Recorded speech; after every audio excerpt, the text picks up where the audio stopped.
आप देख रहे हैं देश का विशाल नेटवर्क इंडिया टीवी लाइव, सच्चाई की सही आवाज।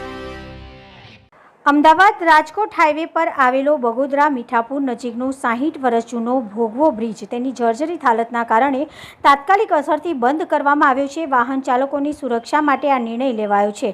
વર્ષોથી ઉપયોગમાં લેવાતા બ્રિજ હવે અત્યંત ખરાબ સ્થિતિમાં હતો। તેના સળિયા બહાર આવી ગયા હતા અને મોટા ખાડાઓ પડ્યા હતા, જે ખાસ કરીને ચોમાસામાં અકસ્માતનું કારણ બની શકતા હતા। આ બ્રિજ સૌરાષ્ટ્ર અને મધ્ય ગુજરાતને જોડતો મુખ્ય માર્ગ હોવાથી હજારો વાહનો માટે તે જોખમી બન્યો હતો।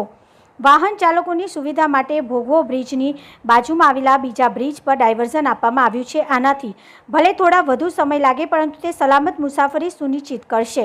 સૌથી સારા સમાચાર એ છે કે લાંબા સમયથી નિર્માણાધીન નવો આધુનિક બ્રિજ હવે લગભગ તૈયાર છે। તંત્ર દ્વારા જણાવ્યા અનુસાર આગામી થોડા જ દિવસોમાં નવા અને મજબૂત બ્રિજને વાહન વ્યવહાર માટે ખુલ્લો મૂકવામાં આવશે। ભલે હાલમાં થોડી અસુવિધા થાય, પરંતુ લોકોએ આ નિર્ણયને આવકાર્યો છે, કારણ કે સુરક્ષા સૌથી મહત્વની છે। ભૂતકાળની બ્રિજ તૂટી પડવાની ઘટનાને જોતા આવા જર્જરિત માળખાને સમયસર બંધ કરવા જરૂરી છે। આશા છે કે નવો બ્રિજ ઝડપથી ચાલુ થાય અને અમદાવાદ રાજકોટ હાઈવે પરની મુસાફરી વધુ સરળ અને સલામત બને। વાહન ચાલકોને વિનંતી છે કે તેઓ ડાયવર્ઝનના નિયમોનું પાલન કરે અને સાવચેતીપૂર્વક વાહન ચલાવે। Chief editor Ganesh Rawat.